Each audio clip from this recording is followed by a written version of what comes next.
సంకల్పంలో అమ్మ అందరి యొక్క మనసులో ఉండి అందరితోనే ఉంటూ అమ్మే లక్ష్మీకాంతమ్మే ఈ కార్యక్రమం అంతా కూడా నడిపిస్తున్నారన్నమాట.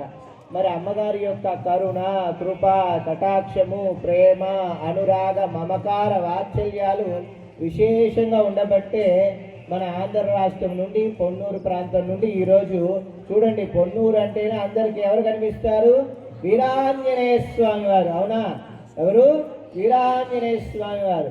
ఆంజనేయ స్వామి వారు అంత ఎత్తున ఎక్కడ కనిపించారు? మన క్షేత్రంలోనే కనిపిస్తారు. అవునా? కోష్టివనంలో. అటువంటి వీరాంజనేయ స్వామి వారు మీరు ఇన్ని చోట్ల చేశారు. నా దైవమైన, నాకు సర్వమైన, నా ప్రాణమైన, నా ఊపిరైన, నా జీవమైన, నాకు అన్ని గుణాలు కలిగిన వాడే రామచంద్రుడు.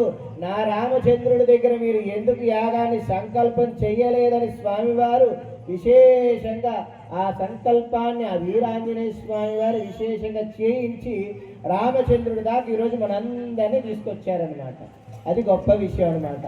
అటువంటి భక్తి, శ్రద్ధ విశేషంగా ఉండబట్టి కాబట్టి ఈరోజు మరి మంగళవారం ఆంజనేయ స్వామి పూర్వాభాద్ర ప్రశుద్ధ్యాయ ఆంజనేయాయ మంగళమని పరాశర సంగీత గ్రంథంలో స్వామి యొక్క మంగళాష్టకంలో విశేషంగా ఉంది. స్వామివారు మందవాసరి అనగా శనివారం నాడు జన్మించారు.